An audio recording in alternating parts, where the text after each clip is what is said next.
عزیزان محترم، عاشقان حضرت کرار مرحوم کے اصالے ثواب کی مجلس ہے، اور یہی وجہ ہے کہ ہم نے اس آیت کریمہ کی تلاوت کا شرف حاصل کیا، جس میں ارشاد ہو رہا ہے کہ اے میرے حبیب، آپ ان سے کہہ دیجئے کہ ہم اجر رسالت میں تم سے کوئی مطالبہ نہیں کرتے سوائے یہ کہ تم میرے اہل بیت سے معتد رہو۔ اس کے بعد والا جملہ جو اللہ نے فرمایا ہے، کیا فرمایا ہے؟ جو بھی میری بارگاہ میں نیکیوں کا مرتکب ہوگا، یعنی محبت اہل بیت کی اجر رسالت لے کر آئے، ہم اس کی نیکیوں میں اضافہ کرتے چلیں۔ عزیزان محترم، توجہ رہے کہ آپ دیکھیں کہ یہ اہل بیت کی محبت جو خالق کائنات نے ہمیں عطا کی ہے، یہ کوئی چھوٹی موٹی نعمت نہیں، یہ بہت بڑی نعمت ہے جو خالق کائنات نے ہمیں عطا کی ہے۔ اور یہی وجہ ہے کہ اکثر ہم آپ سے کہتے رہتے ہیں کہ اگر صرف اور صرف اللہ کی تمام نیکیوں کو چھوڑ کر ایک نیکی جو خالق کائنات نے ہمیں یہ محبت اہل بیت کی معدت عطا کی ہے، اسی پر اگر ہم صرف اور صرف سجدہ شکر ادا کرتے رہے، تب بھی ہم اپنے خالق کا شکر ادا نہیں کر سکتے۔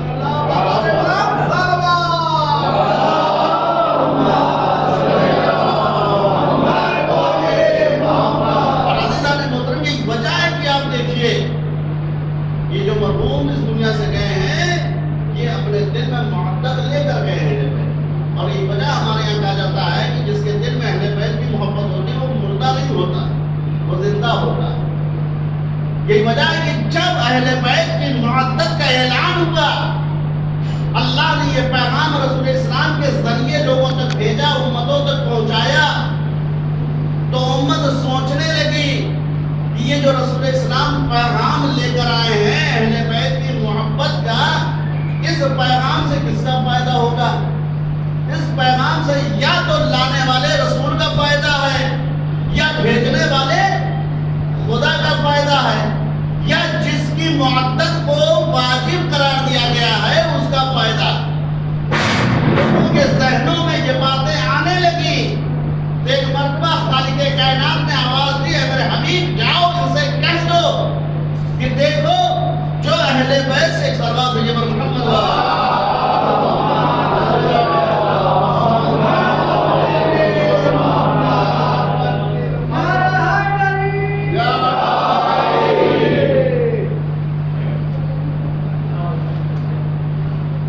ایک اور صلوات بھیجے پر محمد۔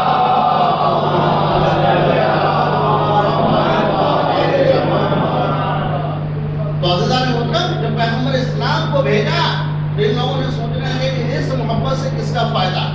تو خالق کائنات نے بھیجا کہ دیکھو یہ جو محبت ہم نے واجب قرار دی ہے، یہ جو معدت ہم نے واجب قرار دی ہے، اس محبت سے نہ رسول کا فائدہ ہونے والا ہے، نہ پیغمبر اسلام کو فائدہ ہونے والا، نہ خالق کائنات کو، اور نہ جس سے تم محبت کرتے ہو اس کا فائدہ، بلکہ جو اہل بیت سے محبت کرے گا اسی کا فائدہ ہے۔ جیسے سجدہ کرنے سے مسجود کا فائدہ نہیں ہوتا ہے، ساجد کا فائدہ ہوتا ہے، عبادت کرنے سے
خلیل کو، اپنے ابراہیم کو جس نام سے یاد کیا گیا، کس نام سے یاد کیا ہے؟ شیعہ کہا ہے، اور اہل بیت ہی کی محبت کی وجہ سے دنیا نے بھی آپ کو شیعہ کہا۔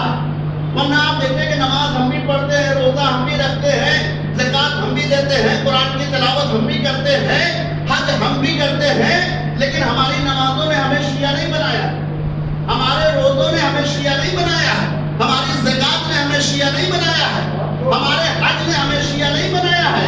اگر ہماری نمازوں نے ہمیں شیعہ بنا دیتا تو عزیزان محترم کائنات میں جو بھی نماز پڑھتا ہر کوئی شیعہ ہو جاتا، جو بھی حج کرتا ہر کوئی شیعہ ہو جاتا، جو بھی قرآن کی تلاوت کر لیتا وہ بھی شیعہ ہو جاتا، جو بھی زکوٰۃ ادا کر دیتا وہ بھی شیعہ ہو جاتا۔ تو پتہ یہ چلا ہم جو شیعہ ہوئے ہیں نماز کی وجہ سے نہیں، روزے کی وجہ سے نہیں، بلکہ اہل بیت کی محبت کی وجہ سے ہوئے ہیں۔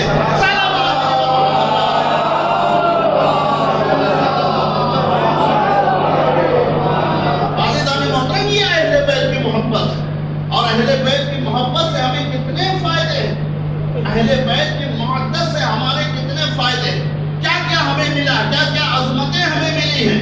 ظاہر سی بات ہے آپ بکھرے ہوتے ہیں، اور اہل بیت کا جو چاہنے والا ہوتا ہے وہ بکھرتا نہیں، اس کے درمیان فاصلہ نہیں ہوتا ہے۔ اس لیے گزارش ہے تھوڑا آؤ، آپ آگے آ جائیں، تشریف لے آئیں، اس لیے بکھرے ہوتے ہیں۔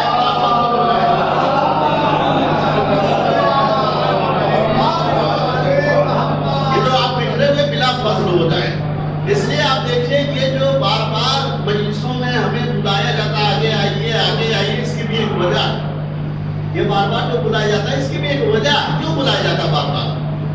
اس وجہ سے بلایا جاتا ہے کہ آپ دیکھیں کہ جب بھی نماز جماعت قائم ہوتی ہے تو کیا کہا جاتا ہے؟ بھائی دیکھیں نماز جماعت آپ قائم کر رہے ہیں تو فاصلہ نہیں ہونا چاہیے، اور اگر فاصلہ ہو گیا تو نماز جماعت کیا ہو جائے گی؟ کیا ہو جائے گی؟ باطل ہو جائے گی، اور جب باطل ہو جائے گی تو نماز نہیں ہوگی۔ اب عزیزان محترم، یہ جو مجلسوں میں آگے بلایا جا رہا ہے، ہم اگر کہیں تو آپ نہ مانیے، اگر شیخ مفید رحمت اللہ علیہ فرمائے اپنی کتاب میں لکھ دے تو ظاہر سی بات آپ مانیں گے۔ یعنی اب توجہ رہے، نماز جماعت میں اگر فاصلہ ہو جائے تو نماز باطل ہو جاتی ہے، جماعت صحیح نہیں ہوتی ہے۔ اب عزیزان محترم، شیخ مفید اپنی کتاب میں لکھتے ہیں کہ جبرائیل امین آسمان سے نازل ہوئے، کہاں آئے؟ پیغمبر اسلام کے پاس آئے، اور آنے کے بعد فرماتے ہیں، پیغمبر اسلام سے کہتے ہیں آپ منبر پر جائیے، فضائل علی بیان کریے، ذکر علی بیان کریے، آپ منبر پر جائیے۔ یہ کون لکھ رہا ہے؟ یہ شیخ مفید رحمت اللہ علیہ لکھ رہے ہیں کہ جبرائیل نازل ہوئے، اور آنے کے بعد کہتے ہیں پیغمبر اسلام سے کہ اللہ کا حکم ہے، اللہ کا فرمان ہے کہ آپ منبر پر جائیے، اور جانے کے بعد فضائل علی بیان کریے۔ اب رسول اسلام چلے منبر کی طرف، چلتے چلتے راستے میں مؤذن سے کہا کہ جاؤ مدینے میں اعلان کر دو کہ جنہیں فضائل علی سننا ہے وہ منبر کے قریب آ جائیں، وہ مسجد میں آ جائیں۔ اب رسول اللہ کے حکم کے مطابق چلے، کہاں جا رہے ہیں؟ منبر پر، کس لیے؟ فضائل علی سنانے کے لیے۔ یہ جملے کو بدل کے یوں کہہ دوں، آج اصلی خطیب اصلی فضائل سنانے جا رہا ہے۔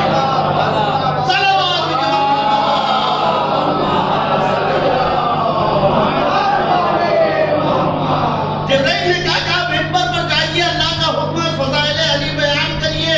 رسول اسلام منبر کی طرف چلے، اور جس مؤذن سے کہا تھا وہ مؤذن مسجد سے باہر نکلا۔ اب نکلنے کے بعد یہ نہیں کہہ رہا، رسول نے کیا کہا تھا؟ جاؤ اعلان کر دو فضائل علی سنانے جا رہے ہیں، فضائل علی سنانے جا رہے ہیں، جسے سننا ہو وہ فضائل علی سن لے، جسے سننا ہو فضائل علی سن لے۔ یہ مؤذن نکلا تو مدینے میں یہ نہیں کہہ رہا ہے آؤ فضائل علی سن لو، آؤ فضائل علی سن لو، بلکہ کیا کہہ رہا ہے؟ الصلاۃ جامعہ، آؤ نماز جماعت کی طرف، آؤ نماز جماعت کی طرف۔ اب عزیزان محترم، نبی بھی سن رہے ہیں، لیکن نبی کا نہ روکنا، نہ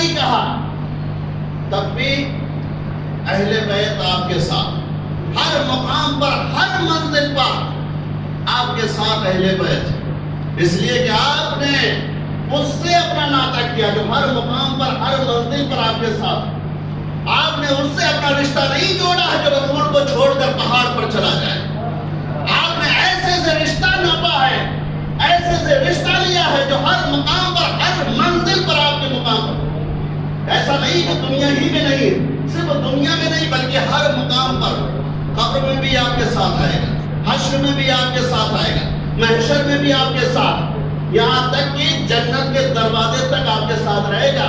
ایک صلوات بھیجئے پر محمد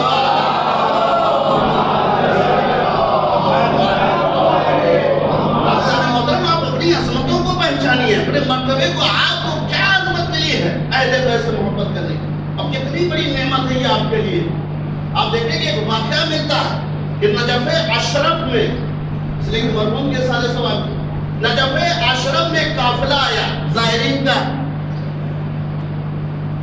آیت اللہ زندانی اپنی کتاب میں لکھتے ہیں، انوار الخمسہ کتاب کا نام، سید رضی وہاں پر بیٹھے ہوئے تھے، اور یہ قافلہ زائرین کا آیا، بہت بڑا قافلہ تھا، اس قافلے میں دیکھا گیا کہ ایک لڑکی ہے جس کی عمر 22 سال کی، اور اس کی کیفیت یہ ہے اس کے بال سفید ہو چکے، کمر فریدہ، چہروں پہ جھریاں آ گئی۔ لوگوں نے کہا کہ حضور قافلے میں ایک ایسی خاتون آئی ہے کہ جس کی یہ کیفیت ہے، کمر جھکی ہوئی ہے، بال سفید ہو چکے ہیں، لیکن عمر کے اعتبار سے وہ لگتی ہے کہ 22-23 سال سے زیادہ کی عمر نہیں ہوگی۔ سید رضی نے کہا اس قافلے میں سے اس لڑکی کو بلایا جائے۔ وہ لڑکی آئی، سید رضی نے سوال کیا، یہ بتاؤ تمہاری عمر کیا ہے، تمہاری ایج کیا ہے؟ اس نے کہا حضور ہماری ایج 22 سال کی۔ کہا اچھا یہ بتائیے کون سا ایسا واقعہ رونما ہو گیا تمہارے ساتھ، کون سا ایسا حادثہ ہو گیا کہ تم 22 سال کی عمر میں ضعیفہ ہو گئی، کمر جھک گئی ہے، بال سفید ہو چکے ہیں، چہرے پہ جھریاں آ چکی ہیں۔ ایک مرتبہ وہ عورت فرماتی ہے، کیا فرماتی ہے؟ کہ حضور مسئلہ یہ ہے کہ میرے ایک بھائی تھا، اور ہم وہ بھائی اور بہن ایک دوسرے میں بے پناہ محبت کرتے تھے، ایک دوسرے میں بہت زیادہ چاہت تھی، انسیت تھی، نہ بھائی بہن سے جدا ہو سکتا تھا، نہ بہن بھائی سے جدا ہو سکتی تھی، اتنی زیادہ محبت تھی۔ ایک دن ایسا اتفاق ہوا کہ میرا بھائی بیمار ہوا، اور جب بیمار ہوا تو رات ہی میں تو اللہ کا پیارا ہو گیا، وہ اس دنیا سے رخصت ہو گیا۔ اب ظاہر سی بات ہے مجھے اپنے بھائی سے بے پناہ محبت تھی۔ جب لوگوں نے سنا تو اس کے گھر پر آئے، اور آنے کے بعد میرے بھائی کو غسل و کفن دیا گیا، اور اس کے بعد جنازے میں رکھا گیا، جنازہ اٹھایا گیا، اور جب جنازہ میرے گھر سے نکلا، توجہ رہے، جب جنازہ میرے گھر سے نکلا تو میں نے کیا دیکھا کہ اپنے بھائی کے پیچھے پیچھے جنازے کے چھپ کر میں بھی گھر سے نکل گئی، اس لیے کہ بہت زیادہ انسیت تھی بھائی سے، بے پناہ محبت تھی۔ کب میں بھی نکلی، قبر کے قریب لے گئے، نماز جنازہ ہوا، نماز جنازہ کے بعد میرے بھائی کو لوگ قبر میں دفن کر دیا، جب مٹی ڈال دی گئی لوگ چلے گئے تو میں جھاڑی میں سے باہر نکلی، نکلنے کے بعد میں نے دائیں دیکھا بائیں دیکھا تو بھائی کے قبر کے بغل میں ایک کھدی ہوئی قبر ملی، میں فوراً اس قبر میں اتری، اترنے کے بعد جلدی جلدی اپنے ہاتھوں سے مٹی کو ہٹانا شروع کیا، ایک سوراخ کیا اپنے بھائی کی قبر کی طرف، اور جب میں نے سوراخ کیا تو میں نے کیا دیکھا کہ 2 فرشتے بیٹھے ہوئے قبر میں، اور میرا بھائی بیٹھا ہوا ہے اور سوال و جواب ہو رہے ہیں۔ میں نے کیا دیکھا کہ 2 فرشتے بیٹھے ہوئے ہیں، سوال و جواب ہو رہا ہے۔ اتنے میں نے دیکھا کہ ایک نورانی شخصیت قبر کے اندر تشریف لاتی ہے، اور جیسے وہ شخصیت آتی پورے قبر نور سے بھر جاتی ہے، اور میرے بھائی کے سرہانے کرسی رکھی جاتی ہے اور نورانی شخصیت اس پہ آ کر بیٹھ جاتی ہے، اور اس کے بعد ادھر فرشتے سوال و جواب کر رہے ہیں۔ کیا پوچھ رہے ہیں؟ میرے بھائی سے سوال کر رہے ہیں، من رب کا، بتا تیرا رب کون ہے؟ اب جیسے ہی فرشتوں نے سوال کیا میرا بھائی گھبرا گیا، میرا بھائی کانپنے لگا، لرزنے لگا، کوئی جواب نہ دے سکا، زبان میں لکنت آ گئی، کوئی جواب نہیں دے پا رہا، پریشان ہے، کانپ رہا ہے، پسینے پسینے ہو رہے ہیں۔ دوسری مرتبہ فرشتوں نے گھرز کر پوچھا بتاؤ من رب کا، تیرا رب کون ہے؟ کہا میرا بھائی گھبرا گیا، لرز گیا، کانپنے لگا۔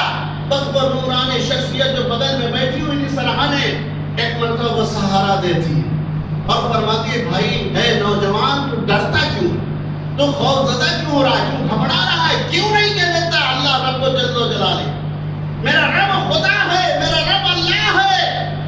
بس جیسے ہی اس نورانی شخصیت نے سہارا دیا، میرے بھائی نے فوراً کہا میرا خدا اللہ، میرا رب اللہ ہے، خدا ہے۔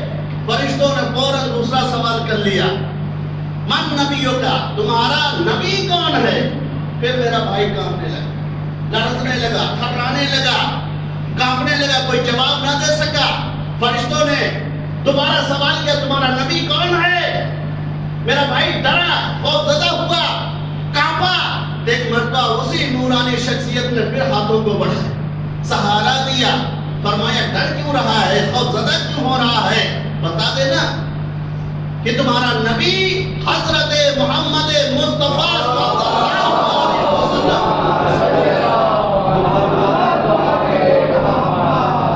عزیزان محترم، اس نے فوراً بتایا کہ میرے نبی کا نام یہ ہے۔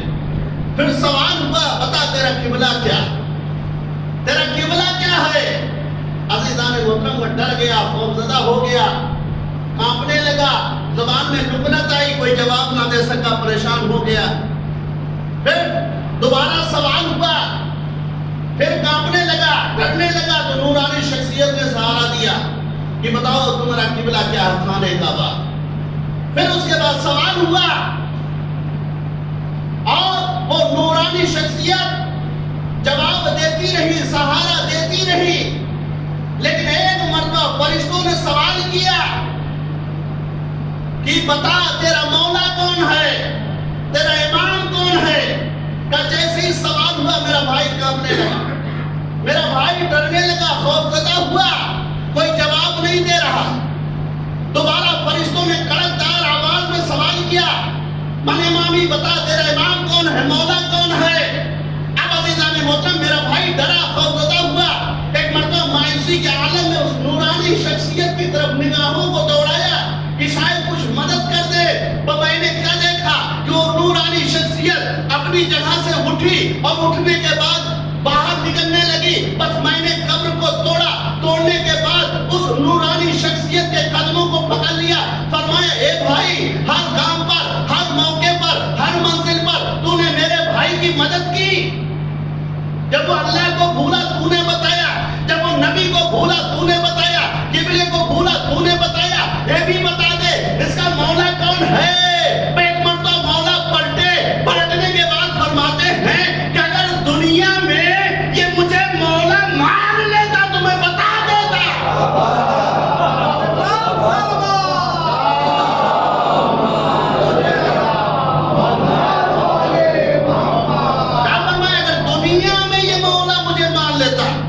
تو میں اسے بتا دیتا اس کا مولا کون ہوں۔ بس ایک مرتبہ اس عورت نے ہاتھوں کو جوڑا، خاتون نے، حضور آپ اپنا نام بتائیے، آپ کون ہیں؟ ایک مرتبہ مولا نے فرمایا میں علی ابن ابی طالب ہوں۔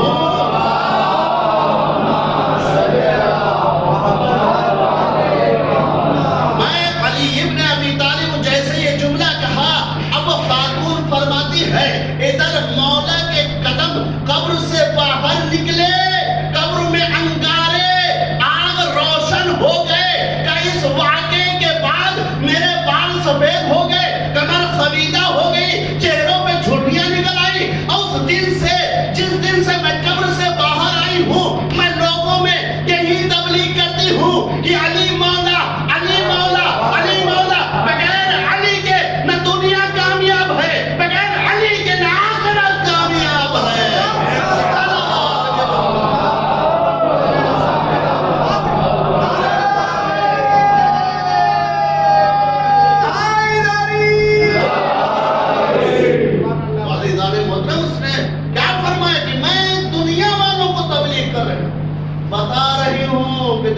بغیر علی کے کچھ بھی ناممکن ہے، کوئی بھی نام اعمال آپ کے قبول ہونے والے نہیں۔ اگر کامیابی چاہتے ہو تو علی کا دامن تھام لو، علی کا دامن تھامو گے دنیا میں بھی کامیاب ہو جاؤ گے، آخرت میں بھی کامیاب ہو جاؤ گے۔ ایک صلوات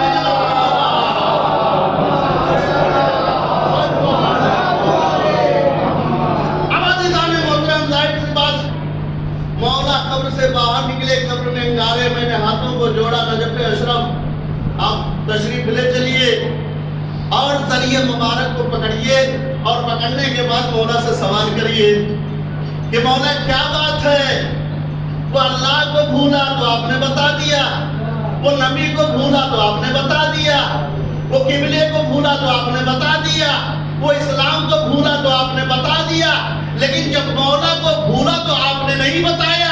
ایک مرتبہ مولا فرماتے ہیں اسی لیے تو میں قبر میں آتا ہوں تاکہ دیکھ لوں کون اپنا ہے کون پرایا ہے، کون اپنا ہے کون پرایا ہے۔ کیا جو اپنا ہوگا اگر اللہ کو بھولے گا تو ہم بتائیں گے، رسول کو بھولے گا ہم بتائیں گے، دین کو بھولے گا ہم بتائیں گے، اسلام کو بھولے گا ہم بتائیں گے، لیکن اگر علی کو بھول گئے نہ اللہ بتائے گا نہ رسول بتائے گا۔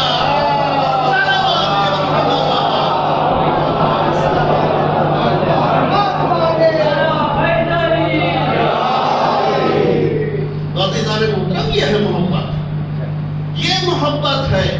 آپ اہل بیت سے محبت کریے، ہر منزل پر، ہر مقام پر، ہر مقام پر، ہر منزل پر آپ کی مدد کرتے ہوئے نظر آئیں گے۔ اس لیے کہ آپ یا حسین کہیے یا علی کہیے، آپ کہہ کر تو دیکھیے کیسے آپ کی مشکل کشائی ہوگی۔ اسی لیے آپ دیکھیے کہ تاریخوں میں ملتا جس نے بھی علی کو پکارا، ہر کام پر، ہر منزل پر علی نے مدد کی۔ اب عزیزان محترم آپ دیکھیے کہ مولا کائنات پورے لشکر کے ساتھ کہاں جا رہے ہیں؟ شام، صفین میں پورا لشکر کے ساتھ مولا کائنات چل رہے تھے، ابھی راستے ہی میں پہنچے تھے۔ ایک مرتبہ مولا کائنات کو کسی نے آواز دیا، کسی نے مدد کے لیے بلایا۔ اب مولا کائنات بیچ راستے میں رکے اور رخ کو موڑ دیا۔ لشکر والوں نے کہا حضور شام کا راستہ تو ادھر ہے، آپ ادھر کدھر؟ ایک مرتبہ مولا فرماتے ہیں ایسا کیسے ہو سکتا ہے کوئی علی کو مدد کے لیے پکارے اور علی اس کی مدد کے لیے نہ جائے؟ ایک صلوات میں جواب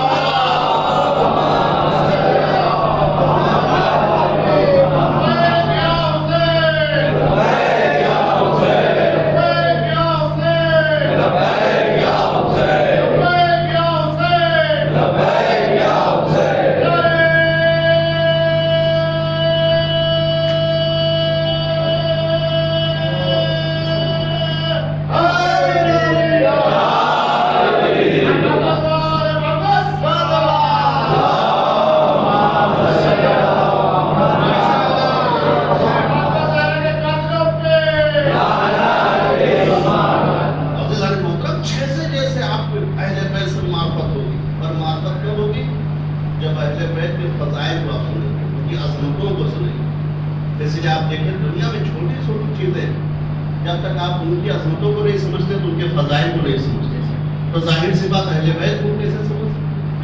یہ فضائل ہیں جو اہل بیت کی عظمتوں کو بتا رہے ہیں۔ مولا رک گئے، کہا مولا کون مدد کے لیے پکار رہا ہے؟ کہا ایک نصرانی ہمیں مدد کے لیے پکار رہا ہے۔ اب عزیزان محترم مولا پلٹے، ایک مرتبہ لشکر والوں نے کہا مولا ہم بھی آپ کے ساتھ چلنا چاہ رہے ہیں۔ تو مولا نے کہا ساتھ چلو گے؟ کہا اچھا، اپنی اپنی آنکھیں بند کر دو۔ جیسے ہی لوگوں نے آنکھیں بند کی مولا نے کہا کھول دو۔ اب جو آنکھیں کھولی تو اپنے آپ کو کہاں پایا؟ اس نصرانی کے دہریے میں پایا۔ پھر صلوات دیجیے پر محمد۔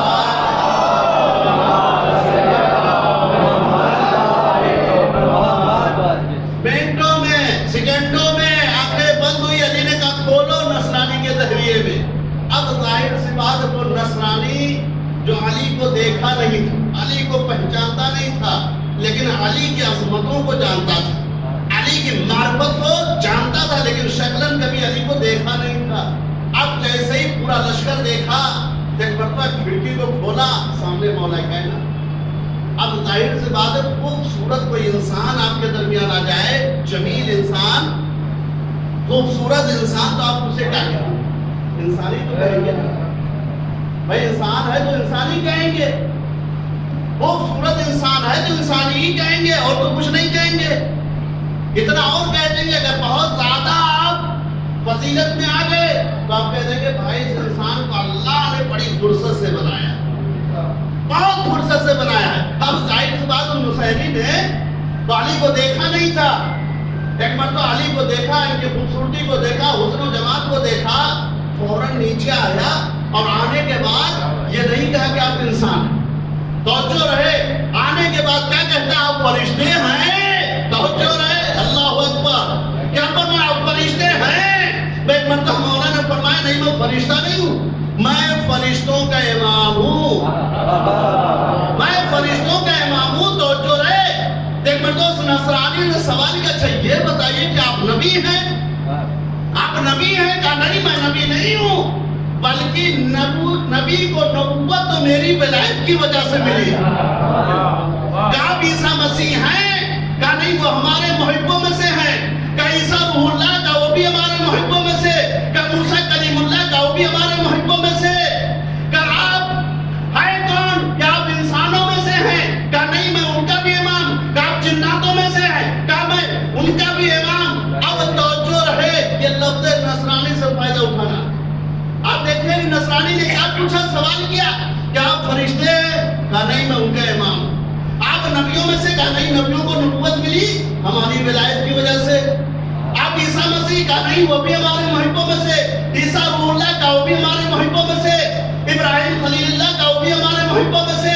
کہا آپ انسانوں میں سے؟ کہا نہیں ان کا امام۔ کہا آپ جناتوں میں سے؟ کہا نہیں ان کا امام۔ اب نصرانی سوچنے لگا، سوچتے سوچتے اس مقام پر، اس منزل پر پہنچا جہاں ابھی نیا نیا ایڈمیشن وہ لے رہا تھا نصرانیوں میں۔ ایک مرتبہ رکا، رکنے کے بعد سوچا کہ یہ تو بتاؤ پہلے اللہ جسم رکھتا نہیں ہے؟ ایک مرتبہ رک کے فرماتا ہے میں جس مقام پر جا رہا تھا میرے جسم نے روک دیا، اب میں وہاں نہیں جا سکتا ہوں۔ آپ اگر فرشتے نہیں ہیں، نبی نہیں ہے، انسان نہیں ہے، جنات نہیں ہے، تو آپ ہیں کون؟ اے صلوات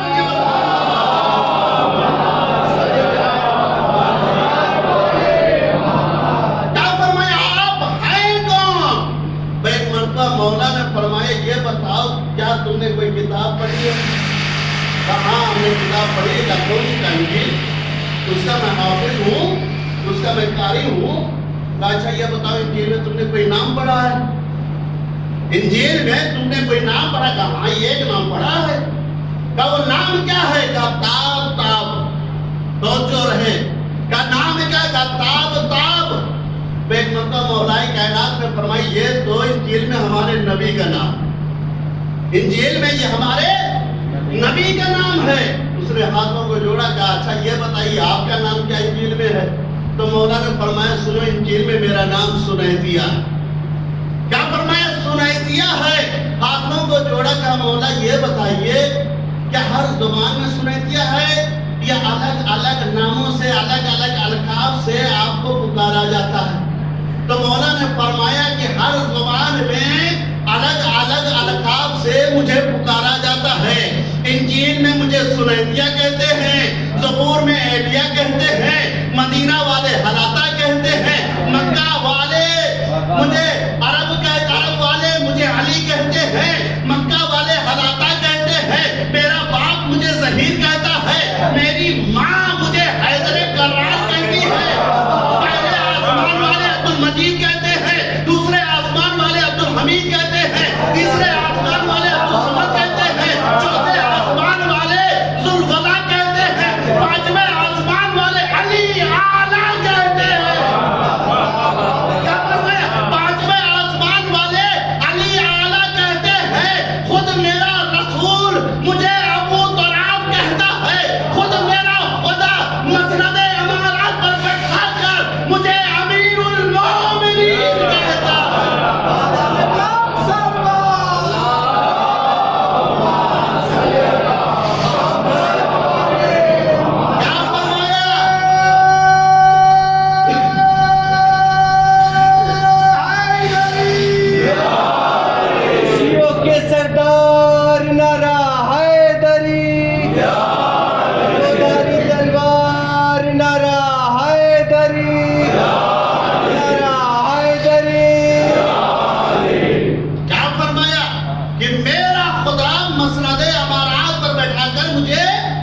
امیر المومنین کہتا توجہ رہے، ارے فقیران نسب جسے امیر المومنین کہے تو اور ہوتا ہے، جسے خدا امیر المومنین کہتے والا ہوتا ہے۔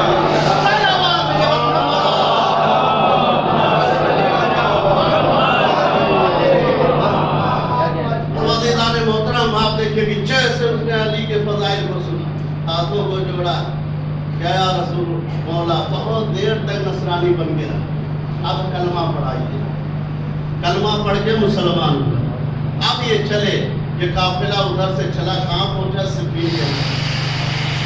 لیکن صفین ہمیں نہیں پڑھنی، لیکن کچھ باتیں عرض کرنی ہیں۔ ظاہر سی بات، آج کے زمانے میں غیر تو کہتے ہی ہیں بھائی، دیکھیے غیر بولتے ہیں، ارے یزید اللہ معاف کر دے گا، اللہ بڑا رحمان و رحیم ہے، بڑا کریم ہے، لیکن کچھ افراد اپنے بھی ایسے مل جاتے ہیں آپ کو، وہ بھی کہنے لگتے ہیں اہل بیت کا دشمن ہے تو کیا ہوگا؟ آخری سانس تک، آخری موقع پر ہو سکتا ہے توبہ کر لے، توبہ کر لے، معاف کر دیا جائے گا۔ نہیں عزیزان، ہر کسی کے لیے توبہ نہیں ہے۔ بے شک اللہ غفور الرحیم ہے، اور اس کے لیے دلیل کیا دیتے ہیں؟ اللہ غفور الرحیم، بے شک اللہ غفور الرحیم، لیکن یہ بھول گئے اللہ قہار بھی ہے، اللہ جبار بھی ہے، یہ کہاں بھول رہے ہیں؟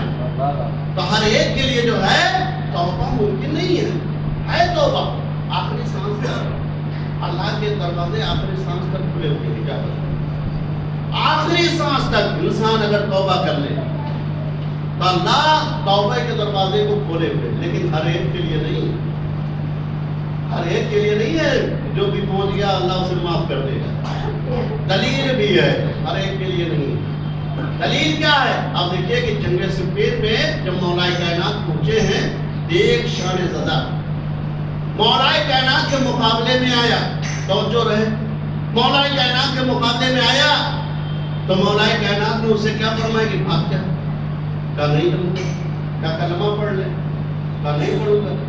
تیسرا جملہ مولا نے کیا فرمایا تھا؟ توبہ کر لے، توجہ رہے، توبہ کر لے۔ تین چیزیں مولا نے فرمائی۔ پہلا جملہ کیا تھا؟ بھاگ جا، فرار ہو جائے یہاں سے، جان بچ جائے گی۔ نہیں بھاگا تو کہا کلمہ پڑھ لے، مسلمان ہو جا، کہا کلمہ بھی نہیں پڑھیں گے، کہا توبہ کر لے، کہا توبہ بھی نہیں کریں گے۔ ایک مرتبہ علی نے فرمایا پھر کرنا کیا ہے؟ کہا جنگ کرنی، کہا جنگ کرنی تو آ جاؤ، مقابلے میں آ جاؤ۔ اب ظاہر سی بات ہے کہ مولا کائنات کا قانون ہے، کبھی مولا کائنات اپنی طرف سے حملہ نہیں کرتے، ہمیشہ جو ہے دشمن کو موقع دیتے ہیں، پہلا بار دشمن کرے، اس کے بعد دوسرا بار مولا خود کرتے ہیں۔ مولا نے بھی اسے موقع دے دیا، کہا تھوڑا سا اور موقع دے دیتے ہیں تمہیں، موقع دیا، کہا حملہ کرو، اس نے حملہ کیا، مولا نے وار کو روکا، روکنے کے بعد اب جو مولا کائنات نے اپنا لہجہ اٹھایا، توجہ رہے، اس کے سینے میں چبھویا، اور چبھونے کے بعد آسمان کی طرف اٹھایا۔ اب جب آسمان کی طرف گیا تو اسے نظر آئی موت، جب نظر آئی موت اس نے ہاتھوں کو جوڑا، کہ یہ آدھی غلطی ہو گئی، اب ہم توبہ کے لیے تیار ہیں۔ تو علی نے کہا اب توبہ کا دروازہ بند، اب توبہ کا دروازہ بند۔ کب؟ کہ جب علی نے نیزہ مارا، آسمان کی طرف اٹھایا، اب جب نظر آئی موت تو اس نے ہاتھوں کو جوڑا، کہ علی غلطی ہو گئی ہے، اب میں کرتا ہوں توبہ، میری توبہ تو قبول کیجیے۔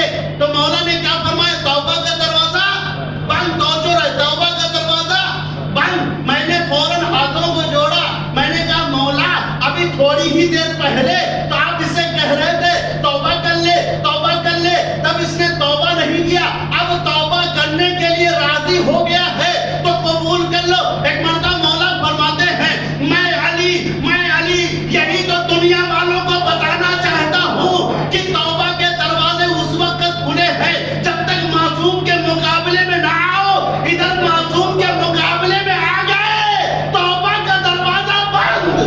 صلوات یہ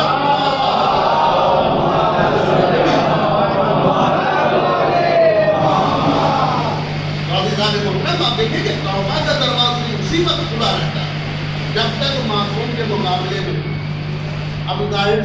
ہے اس میں کوئی جنس کی قید نہیں ہے، جنس کی قید نہیں، چاہے مرد ہو یا عورت ہو، جس مقام پر ہو، جس منزل پر ہو، جس میدان میں آ جائے معصوم کے مقابلے میں، اور جو ہے نا جس مقام پر، جس منزل پر، جس میدان پر آ جائے اس کی توبہ قبول نہیں ہو سکتی۔ ایک صلوات میں جب محمد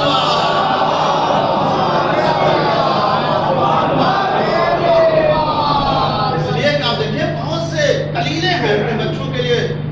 آپ بتائیے کیا شیطان معاف ہو سکتا ہے؟ کیوں نہیں معاف ہو سکتا ہے؟ کہ اس لیے کہ وہ آدم جیسے معصوم کے مقابلے میں آیا، آدم جیسے معصوم کے مقابلے میں آیا، اس کی توبہ قبول نہیں ہو سکتی ہے۔ آپ بتائیے کیا فرعون کی توبہ قبول ہو سکتی ہے؟ کیوں نہیں ہو سکتی ہے؟ کہ اس لیے کہ وہ موسیٰ جیسے معصوم کے مقابلے میں آیا، موسیٰ جیسے معصوم کے مقابلے میں آیا۔ کیا نمرود کی توبہ قبول ہو سکتی ہے؟ کہ نہیں۔ کہ کیوں؟ کہ اس لیے کہ وہ ابراہیم جیسے معصوم کے مقابلے میں آیا ہے۔ یزید کی توبہ قبول ہو سکتی ہے؟ کہ نہیں۔ کہ اس لیے حسین جیسے معصوم کے مقابلے میں آیا ہے۔ تو عزیزان محترم، جب آدم کے مقابلے میں آنے والے مرحوم کی توبہ قبول نہیں ہو سکتی، آدم کون ہے؟ آدم کون ہے؟ یہ شیعان علی ہیں۔ تو عزیزان محترم، اگر شیعہ کے مقابلے میں کوئی آ جائے تو اس کی توبہ تو قبول نہیں ہو سکتی ہے۔ اب اگر حسین کے مقابلے میں کوئی آ جائے، صلوات جب محمد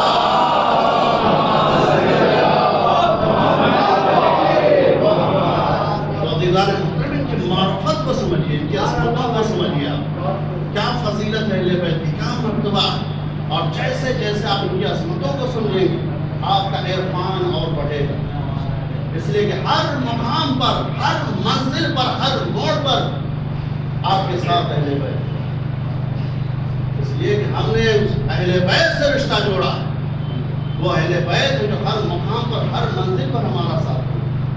ہم نے گھوڑوں سے اپنا رشتہ نہیں چھوڑا، ہم نے ایسوں سے اپنا رشتہ نہیں چھوڑا ہے کہ جو رسول کو چھوڑ کر پہاڑوں پر بنا۔ بس عزیزوں، آپ عرفان کو اپنے بڑھائیے، اہل بیت کی عظمتوں کو پہچانیے۔ اس لیے کہ اہل بیت کیا ہے، اہل بیت کی عظمت کیا ہے؟ آپ دیکھیے فضا کتنا بڑا نام ہے۔ فضا یہ کوئی چھوٹا موٹا نام نہیں ہے، بہت بڑی کنیستی ہے اہل بیت گھرانے کی۔ لیکن جب شروع میں آئے تھے تو انہوں نے کیا دیکھا؟ اہل بیت کے گھرانے میں تندرستی، یہی تو تھا۔ اہل بیت کے گھرانے میں کیا ہوتا تھا؟ اکثر روزے پہ روزہ ہوتا تھا، اکثر پاکے پہ پاکا ہوتا تھا، اکثر پاکے پہ پاکا ہوتا تھا۔ یہ بادشاہ تخت پہ بیٹھنے والی، یہ شروع میں آئی کبھی معرفت تو تھی نہیں اہل بیت کی، تو مولا کائنات کے پاس آتے اور آنے کے بعد کیا کہتے ہیں؟ فضہ عربی میں چاندی کو کہتے ہیں۔ یہ مانے چاندی، چاندی اس لیے کہا جاتا تھا کہ یہ چاندی بہت اچھی بناتی تھی۔ عزیزان محترم، یہ آتی تھی مولا کائنات کے پاس، اس تندرستی کو دیکھا، فقر و فاقہ کو دیکھا، غربت کو دیکھا، تو دیکھنے کے بعد فرماتی مولا ایسا کرتے ہیں تو چاندی بنا دیتے، آپ جائیے بازار میں بیچ دیجیے تاکہ بچوں کے کچھ کھانے پینے کے انتظام ہو جائے، توجہ رہے۔ آپ دیکھیں کہ عرفان کسے کہتے ہیں، آپ جائیے بازار میں بیچ دیجیے۔ مطلب مولا نے سر کو اٹھایا، فضہ کیا کہہ رہی ہو؟ کہا مولا میں چاندی بہت اچھی بنا لیتی ہوں، آپ لے جائیے بازار میں، یہ تندرستی دور ہو جائے گی، یہ فقر و فاقہ دور ہو جائے گا۔ مولا نے فرمایا فضہ ادھر ادو قدم ادھر۔ ایک مرتبہ مولا شہر میں آنے کے بعد ایک مرتبہ مولا نے ٹھوکر ماری زمین پر۔ جب ٹھوکر ماری تو چاندیوں کا سیلاب۔ فضہ کہنے مولا یہ کیا ہے، مولا یہ کیا ہے؟ ایک مرتبہ مولا فرماتے سب کچھ ہمارے اختیار میں ہے، یہ نہ سمجھو کہ ہم کچھ نہیں کر سکتے ہیں، سب کچھ ہمارے اختیار میں ہے۔ یہ اور بات ہے، ہم وحی الہی کا خیال کرتے ہیں، وہ جو کہتا ہے وہ ہم کرتے ہیں۔ ایک صلوات ہے محمد۔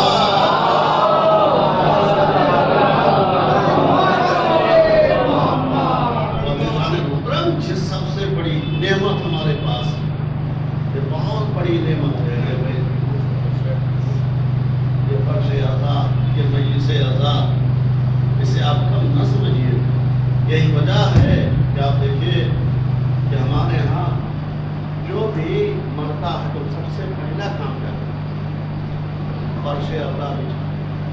فرش اللہ بچھا کے دنیا والوں کو بتا دے کہ دیکھو ہمارے یہاں کا مرنے والا مردہ نہیں ہوگا، زندہ ہوگا۔ یقیناً ایک ایسے نوجوان، ایک ایسے بچے کی یہ مجلس برپا ہو رہی ہے جس کی عمر تقریباً 13 یا 14 سال۔ یقیناً یہ ماں باپ کے لیے بہت بڑا غم ہے، یہ ایک ایسا غم ہے کہ جسے ماں باپ برداشت نہیں کر سکتے۔ لیکن ابھی محترم واقعی اس خلا کو کبھی اٹھا نہیں سکتے، کبھی ہم برداشت نہیں کر سکتے اگر ہمارے سامنے کربلا ہے۔ اس لیے کہ آپ دیکھیے کہ کربلا امام حسین علیہ السلام کو ساری قربانیاں پیش کی، صرف 13 برس کی قربانی نہیں پیش کی، 6 مہینے کی بھی قربانی پیش کی، 18 برس کے کڑیل جوان کی بھی قربانی پیش کی۔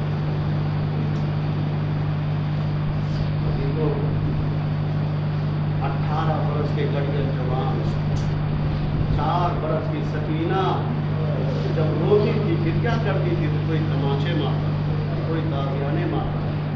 لیکن عزیزوں آپ یہاں پر دنیا سے گئے، چاہنے والے آ گئے، تعزیت دے رہے، کتنا بڑا جذبہ پرسہ دینے کے لیے اکٹھا ہو گیا۔ لیکن عزاداروں ذرا سوچو کہ امام حسن جب اس دنیا سے گئے ہیں تو انہیں فرقہ کو پرسہ دینے والا تھے۔ امام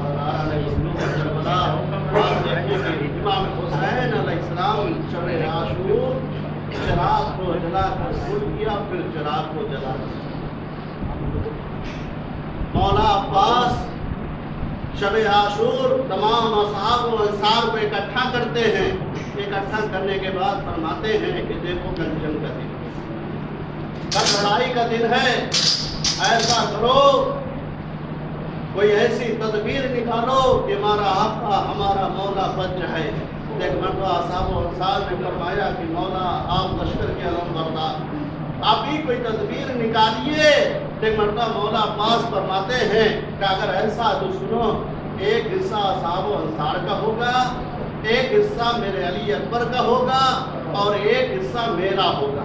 اس طریقے سے 3 طرف سے حملہ ہوگا اور یہ لشکر آقا ختم ہو جائے گا اور میرا آقا حسین بچ جائے گا۔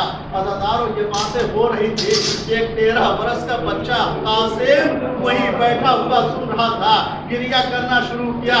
جیسے ہی مولا نے دیکھا، ایک مرتبہ قاسم کے قریب آتے ہیں، آنے کے بعد سینے سے لگاتے ہیں، فرماتے ہیں میرے لال قاسم تم گریہ کیوں کر رہے ہو، تم رو کیوں رہے ہو؟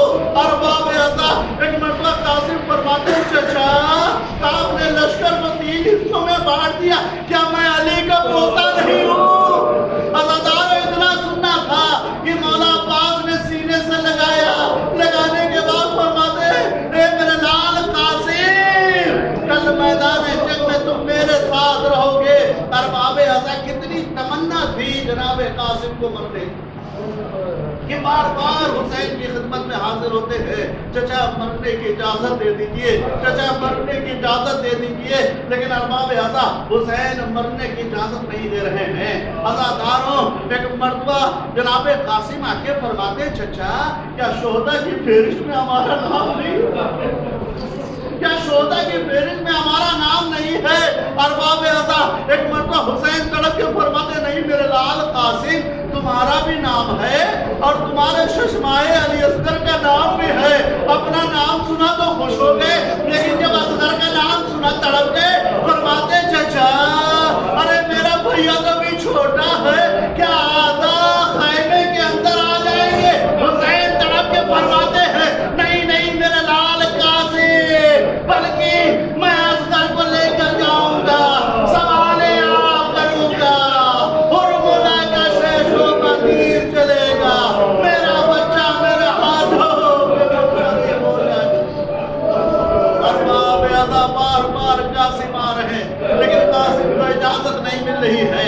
اسی اسنا میں خیمے میں جا کے قاسم بیٹھ گئے، فرما آتی ہیں فرماتی میرے نام غیر آقا پر قربان ہو رہے ہیں اور تم ابھی بیٹھے ہو ہاتھوں کو جوڑا کہ مادر لیکن ابھی بڑی دیر سے اجازت طلب کر رہا ہوں. ایسا لگتا ہے کہ چچا اجازت نہیں دیں گے. ارباب اعضا حکمتوں میں فرماتی ہیں کہ آخری وقت میں تمہارے بابا نے ایک تعویذ باندھی تھی اور فرمایا تھا جب کوئی مصیبت کا وقت آ جائے تو اس تعویذ کو کھول لینا. ارے اس سے بڑی مصیبت اور کیا ہو سکتی ہے کہ تمہارا چچا نرغے آدھا میں گر چکا ہے. عزاداروں اتنا سننا تھا. قاسم نے جلدی سے تعویذ کو کھولا. اب جو تعویذ کی تحریر کو دیکھا خوش ہو گئے. دوڑے ہوئے حسین کے قریب آتے ہیں. بھائی نے بھائی کی تحریر کو دیا, حسین نے بھائی کی تحریر کو لیا, آنکھوں سے لگایا, بوسا دیا. اب جو تحریر کو پڑھا تو آنکھوں میں آنسو آ گئے. فرمایا قاسم ارے بھائی کی تحریر نہیں لائے ہو, موت کا پیغام لے کر آئے ہو. امام حسین نے جناب قاسم کو رخصت کیا. جناب قاسم میدان کارزار میں آئے. ارزق نامی پہلوان مقابلے میں آیا. 4 بیٹوں کو واصل جہنم کیا, ارزق کو بھی واصل جہنم کیا. لیکن 3 دن کا بھوکا پیاسا 13 برس کا بچہ کب تک لڑتا. ارے تیروں کی بوچھار تلواروں کی زنگار سے برداشت نہ کر سکا. ایک گرز سر پہ لگا, ایک گرز پشت پہ لگی. قاسم گھوڑے پہ سنبھل نہ سکے. آواز دی چچا ادرکنی, چچا ادرکنی. ادھر سے حسین نکلے, ادھر سے عباس نکلے. عزاداروں دشمنوں نے حسین کو آتا ہوا دیکھا. ایک مرتبہ فوج اشکیا میں کوہرام برپا ہوا. ادھر کی فوج ادھر, ادھر کی فوج ادھر. ارے قاسم زندگی میں پامال ہو رہے ہیں. جیسے جیسے ٹاپیں پڑ رہی تھی قاسم آواز دے رہے تھے چچا چچا چچا. ارے حسین اس وقت پہنچے جب قاسم کا جسم پامال ہو چکا تھا. رخسار میں رخسار رکھ دیا. آواز دی میرے لال قاسم, ارے تو مدد کے لیے بلاتا رہا, تیرا چچا نہ آ سکا. مار باب اعضا. اب ایک مرتبہ حسین نے اپنی ابا کو پھیلایا. ابا کو پھیلانے کے بعد قاسم کے ٹکڑوں کو اکٹھا کرنا شروع کیا. اور باب اعضا اب جو ایک گٹھری نما لاشا بنایا لے کر خیام کی طرف چلے. عباس آگے بڑھو, فروا کو سنبھالو. ارے کوئی زینب کو سنبھالے. عزاداروں جیسے ہی قاسم کا لاشا آیا فروا نے سوال کیا, اے میرے آقا میرے لال کا لاشا کہاں ہے. حسین نے گٹری کو رکھ دیا. فروا گر گئی. اے میرے لال گٹری میں تیرا لاشا.